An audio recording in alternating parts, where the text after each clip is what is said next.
Hello, everybody. My name is Tom Llewellyn. I am the executive director at Shareable, and I co-lead communications for the Rural Power Coalition. I want to thank everyone for joining us for this release of the Electric Cooperative Organizing Toolkit. We're going to hear from many voices today, starting with mine, but passing through to multiple people from our staff. And as you can see on the screen, this is our basic outline for the session. We're going to introduce RPC. We're going to have a little bit of fun game of trivia, which we're going to do to get everybody kind of warm and engaged. I'm going to go through the toolkit, hear how a number of organizers are already planning on using it. Then we're going to be doing a preview of our upcoming member owner training, which will be launching in January of 2026. And then we'll be hearing from some local organizing wins before closing with a question and answer for any things that still is hanging out there. With that, I'm going to go ahead and pass it off to Crystal. Thank you, Tom. Hi, everybody. Super glad that you are here. My name is Crystal Quaid, and I am the Coalition Coordinator for the Rural Power Coalition. And I just wanted to take a second to ground us in who we are as an organization and why everyone is here together today. So thank you again for registering. For those who don't know, the Rural Power Coalition, which we'll probably refer to as RPC throughout the call today, is a national coalition of organizations from Alaska to Alabama working to build democratic, community-driven, clean energy futures in rural America. Our members are up to 19 organizations, as I said, all the way from Alaska to Georgia. And we work primarily with rural electric co-op member owners, because as everyone on this call knows, co-ops are one of the largest and often most overlooked democratic institutions in the country. All of our organizations work independently in their own communities, doing everything from education work to member owners and oftentimes elections. RPC as a coalition works together, working on federal policy and building up our member owners through education and sharing wins and best practices throughout the country. So we're really excited to share some of that with you all today. And I'm going to hand it back over to Tom. Thanks for that, Crystal. I'm going to pass it off to Philip from Renew Missouri to describe how this toolkit came to be. Thanks, Tom. Many of us got together, many of the groups that worked on the toolkit that are here right now today, that are involved with the Rural Power Coalition, got together back in 2019 to really launch and work on releasing the first edition of the toolkit. There had been work on it prior to that, that's just when it was finally completed. I know Cure, App Voices, and Mountain Association did a lot of the lead work for that, and I'm sure there are other groups that I'm not mentioning here that also weighed in quite a bit. But they all worked in really putting this resource together to have a comprehensive toolkit to have all of these resources that we had siloed together for folks to be able to access across the country to do this work, to learn from our mistakes, from the wins that we had, and really be able to just share that with everyone here today. So we're really excited to talk about what's changed since then, the new opportunities that have emerged, things that we learned that didn't work so well since then, or things we wanted to tweak from our learnings back then. So really appreciative of everyone being here today. Really excited about this next chapter and what we can do together here. Without too much more ado, you can actually see the toolkit now. For those of you that were clever enough to know that you could just go to the website and click at the top, you will see that at the top of the RPC website, it is available. I also dropped it in the chat. It'll just ask you to fill out your an email so we can sort of see who's interested in the toolkit. But yeah, I'm going to go ahead and share screen and give folks a bit of a peek. Can people see it? Yeah, great. So this is like 98 pages, so we're not going to go through the whole thing because that would be tedious. But I'll just point out some key things. Yeah, this was, as you can see, a work that took a number of months and many different hands. And so great thanks to a lot of folks that are actually on this call and folks that were also not able to make it, in contributing all your expertise and time and just making the toolkit what it is and what it can be. We can scroll down, we have about RPC and the collab that kind of played into it, but into the toolkit. But I want to go right here to, on page, just the introduction, and stop and just take note of like the kind of theory of change here, which is, as we all know, 2025 has been really rough. if you're looking at energy affordability and if you're looking at the transition to renewables, a lot of that is coming down to political leadership, especially at the federal level. And so even kind of with those obstacles, one thing that is available for folks is, kind of like the kind of local or regional organizing as a way of addressing issues of affordability and energy reliability and sustainability. And cooperatives really offer a powerful means by which regular folks can get involved and actually make an impact. And we'll hear from some folks just in a few minutes in terms of like how organizing victories that have already occurred and kind of organizing efforts that are happening now. And so this toolkit is really for specifically individuals that are member owners of electric co-ops that may want to dip their toe but not quite know how to get involved in organizing. And if you scroll through this toolkit, you're going to find the occasional, it's almost like a little assignment, this kind of thing. It's just a way of like inviting the reader into thinking about, okay, how do I take this like from the page and into my community? And actually, there's going to be a member owner training that we'll do in January that I'll talk about later on, that also helps kind of take this from just like a document that could just be a document, but actually turn it into real meaningful action that can have real meaningful impacts on folks when it comes to energy and affordability. So I'm going to go down to, let's go down to page 37. There's things like, this toolkit covers a lot of stuff. One thing is like the use of scorecards and how to pressure for transparency and how to try to assess how transparent your co-op may be and how where there are areas that there's a lot of room for improvement. So it's kind of the like sense making and targeting of like what issues are important areas where leverage can be applied. I'll go down to page, yeah. So then there's ways of kind of applying leverage. As you can see here, there are kind of like formal and informal ways that possibly a lot of you on this call have engaged with. And for someone starting out in organizing, this is just kind of like a handbook of many options. And so here I actually want to hand it over to, if I'm following it correctly, yes, I'll hand it over to Deborah.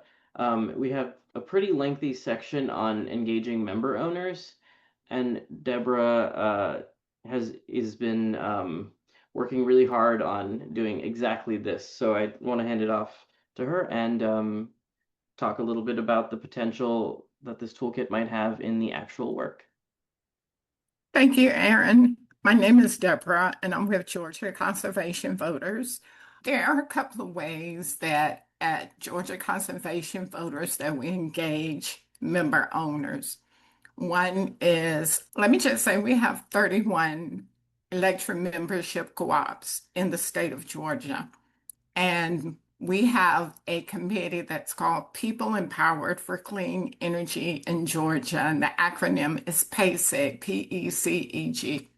We have recruited member owners from across the state, and we put this committee together to allow members, number one, to understand the difference between being a member owner and a consumer or a customer, and not only the benefits, but the responsibilities of being a member owner. Some of the challenges that we have run into in the state of Georgia is most of our member owners do not know that they own part of their electric company. They think they're customers. So we spend a lot of time traveling the state and educating the member owners, again, on what it means to be a member owner versus a customer. One of the reasons that this toolkit is so important that it helps us to provide the language to talk about the role of member owners, the benefits of being a member owner. again, how to look at the scorecard or card of your EMC and find out how they were graded, why they received that grade. Not only how they rate, but what the standard should be.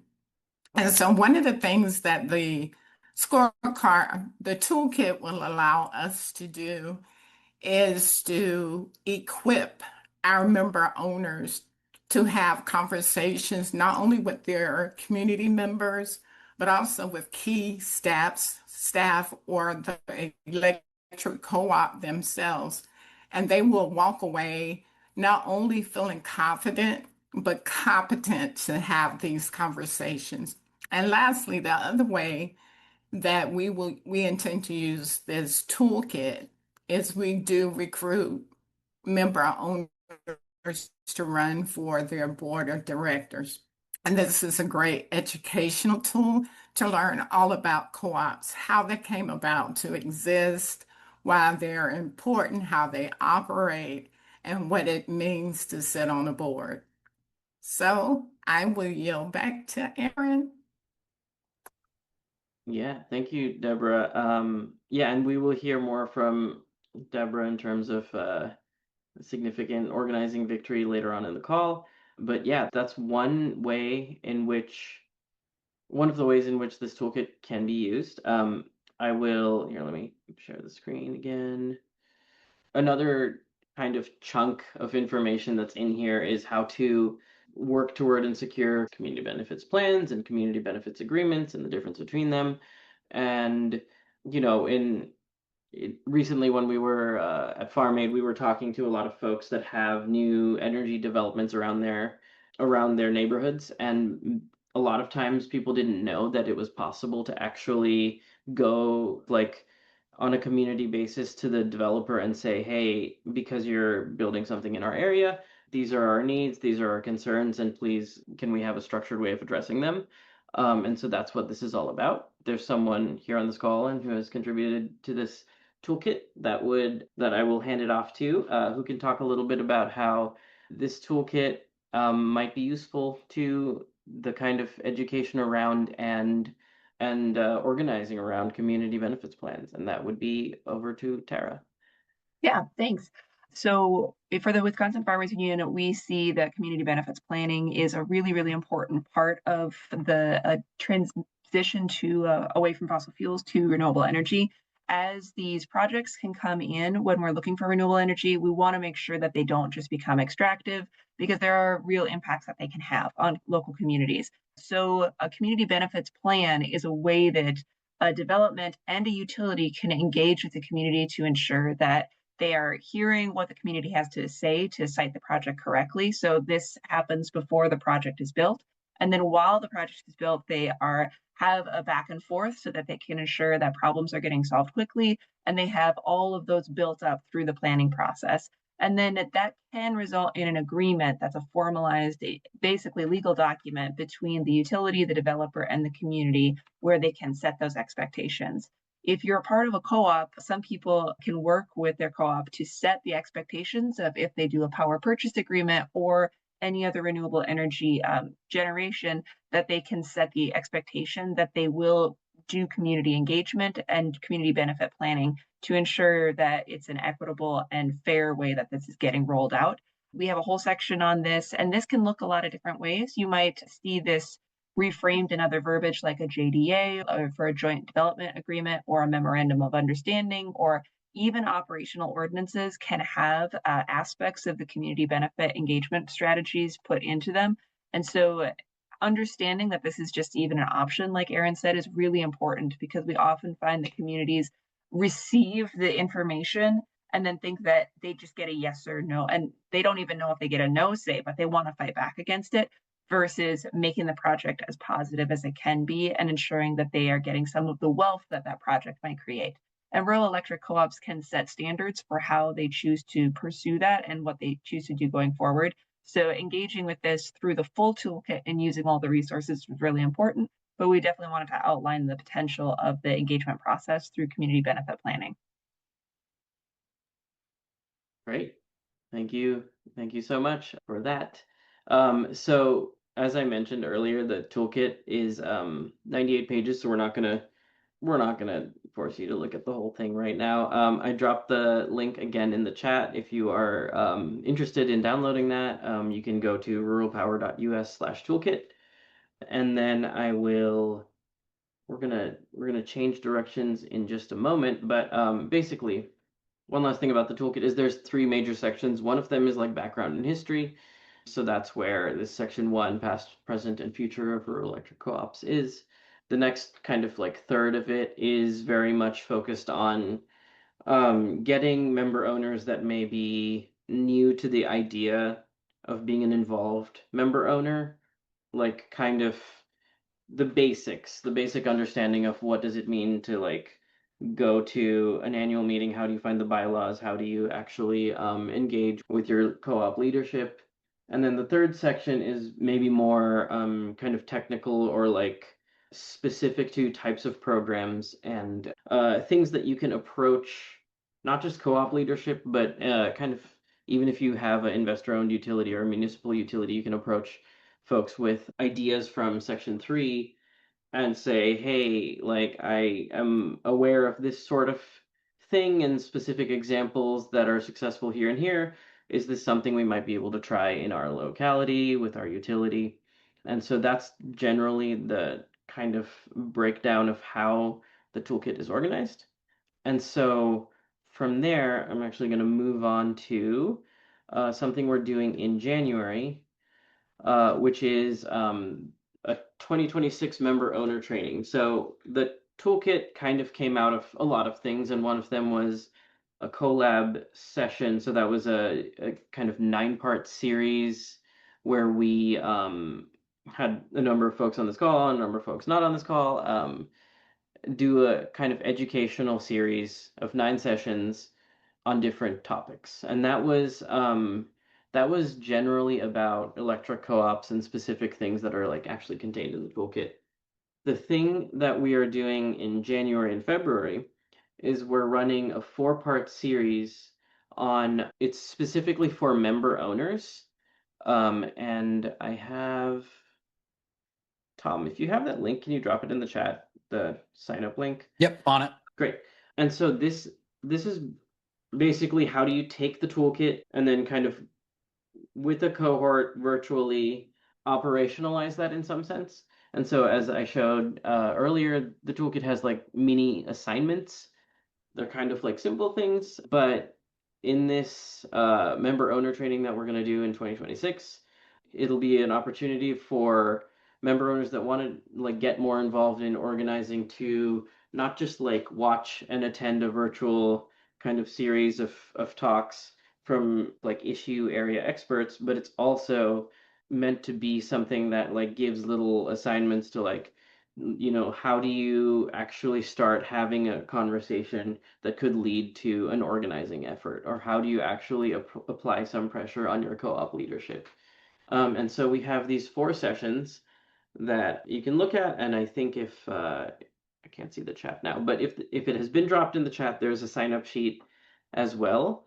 And that is basically, you know, you might want to bookmark that if you feel like you have people that are electric co-op member owners that might be interested in this. The idea is for these 4 to kind of flow into one another, but people can just attend one at a time as well. These will be held because we're trying to aim for the audience of actual member owners that may be working during the day. It starts at 7 p.m. Eastern, 4 p.m. Pacific, and these are on Thursdays, so January 22nd, January 29th, February 5th, and February 12th. So yeah, that's just a plug for what we're planning on doing coming up, and that, like, you know, it's that kind of course of sorts will be in conversation with the toolkit. So that's why we're introducing that here. And then I will go ahead and actually stop, well, wherever it is. There it is. I'll stop sharing my screen. And I just wanted to then send it over to, wait, is there an issue with the download? Yeah, so just something, and thank you for bringing this up. The toolkit is downloading fine, but somehow when we just exported it, the version that we linked to, the links don't work in the toolkit. The internal links within the toolkit are not working. If you download it, we've got your email. You can keep signing up for it. We'll make sure that we linked it, that we send out an updated version to everybody in case there's any trouble. Interesting. Okay. Yeah. Okay. So coming back to the member owner training, actually we'll switch over to now. There's a few stories about how do we really ground this in real efforts and actually real victories? What can organizing really do for a community? And so I want to send this over to Philip, if you're ready, to talk a little bit about what does member owner engagement look like in your work and in Missouri? Sure, yeah. So I'm going to kick it off with a shout out for Jessica Polksantel, who's on our team and is here on the call, for the work she's been doing in Southeast Missouri, specifically working with member owners of two different co-ops to help them get access to broadband service. It was something that the co-op hadn't really been taking very seriously. So she got together with some community advocates, and they had hundreds of people sign petitions, get in touch with the co-op, set them up with providers, really doing all of the work possible behind the scenes to help bring that service to them, to something they really need and have access to live their lives. And, something that we've seen is really crucial in getting rural people to stay in rural places, or to come back, or for kids to come back, or to have more resources and opportunity. So having access to high-speed internet is something that we definitely see as a priority at Renew Missouri, as well as groups across the Rural Power Coalition. So that was an example. We saw member organizing being really effective, and having an improvement in their day-to-day lives from the work that was done and the organizing that was done there. Some other ways that we've looked at doing member owner organizing and getting out to communities are different types of events. So one that we've done now for 2 years is an annual advocacy conference. We've tried to host this in rural places and trying to make it easier for folks to attend. Last year, we did it at Ozark, Missouri, and we're able to go to a public library there to host that, have an all-day training. That was really successful. So we did it again this year at Rolla, the partnership with Missouri Science and Technology University in Rolla, Missouri. Same thing, had a lot of turnout from rural folks, member owners there, really able to engage deeper with us and share what we're working on, opportunities for them to get involved. And then beyond that, we've had meet and greets at individual co-ops, meeting with staff, meeting with member owners, talking about what we're seeing in other parts of the country, other parts of the state, other types of utilities in the state, and innovative approaches that they're offering to their customers to say, hey, this is a way you could bring this to your members. We did a lot of our meet and greets around the IRA and some of the programs that were available to co-ops, some of the financing and grants that'd be available to them to invest in clean energy projects. So that's a way you can also get involved, get to meet with staff and members without doing something greater than just, an educational opportunity. And then the last piece that we're able to get engaged with were county siting and working to get community buy-in, getting community benefits agreed to, and having member owners meet with us, meet with county commissioners, meet with the developer themselves to hear from folks, hear from neighbors, farmers themselves, property owners that are going to be impacted by this and what they're excited about, what they might not like about it, and really just to be clear on the different benefits and opportunities that they could really secure and bring back to the county from having these projects sited locally. So really just trying to meet with members everywhere, anywhere we can, talk about what's available to them in the space, and really trying to be innovative in member organizing beyond just talking about what you can do for elections. So that is really what we've been up to, and I'm going to kick it off to Deborah.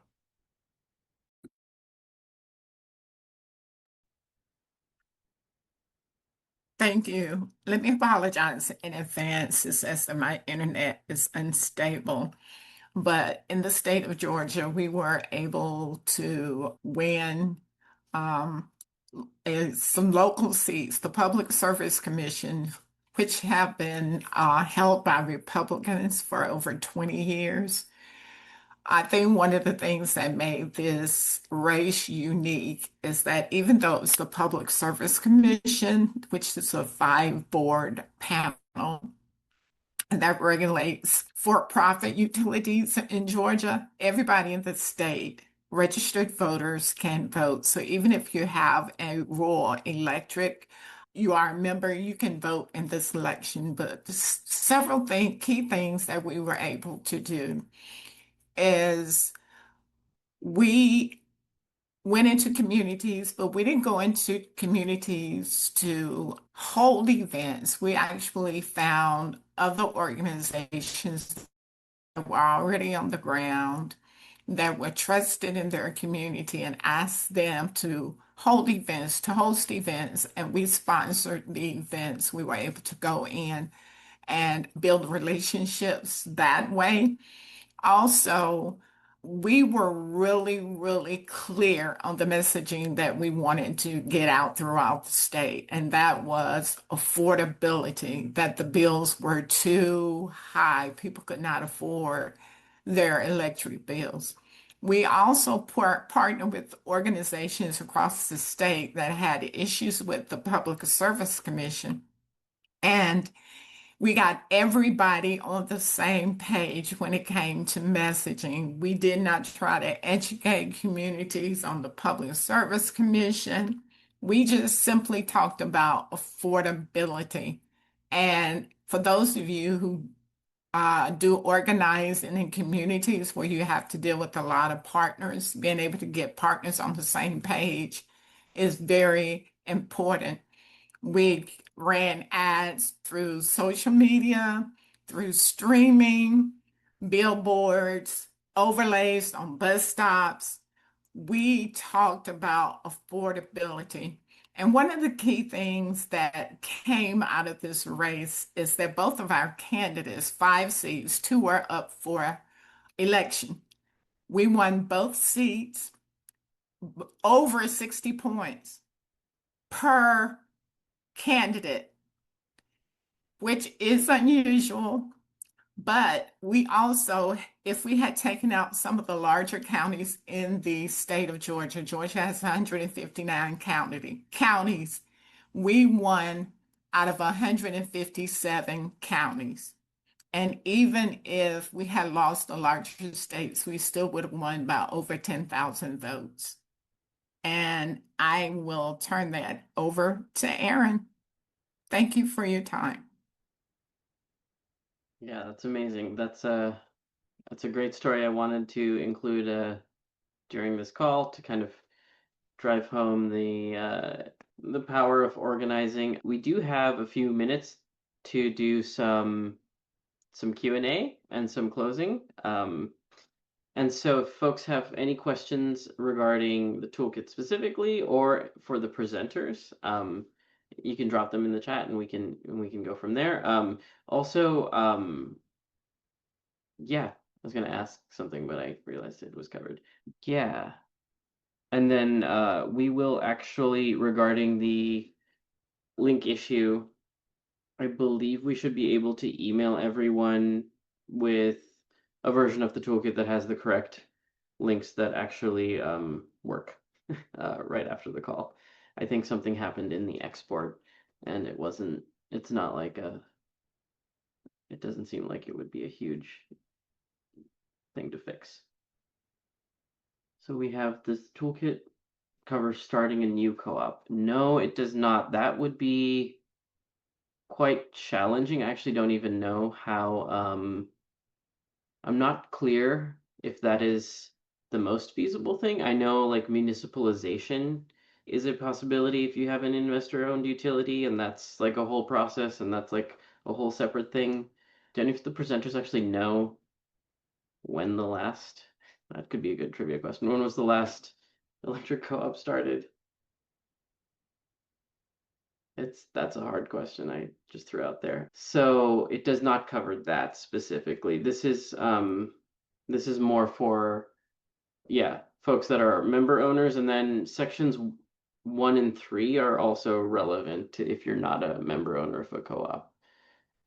And that answers, I guess, Freddie's question as well. What can folks who live outside of cooperative zones do?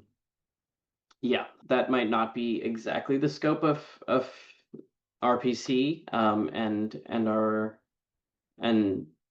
this toolkit, but there actually is a lot in the toolkit that is relevant to if you have an investor owned or a municipal utility. Yeah, and I would just add for that one, ways you can get involved. If you have a municipal utility, you probably have a local utility board or, city council mayor that you can reach out to talk about issues.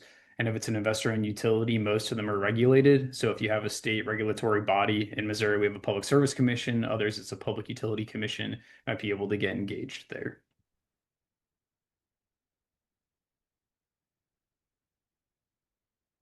Yep.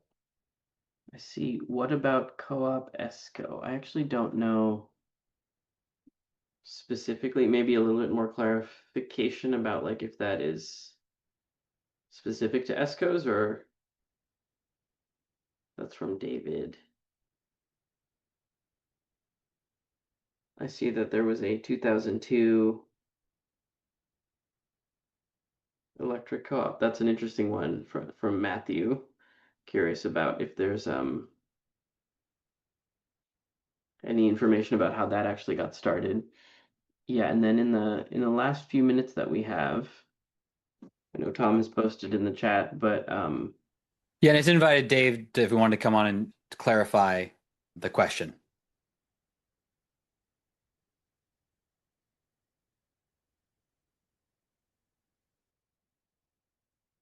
and Chris, are you able to unmute? Maybe not.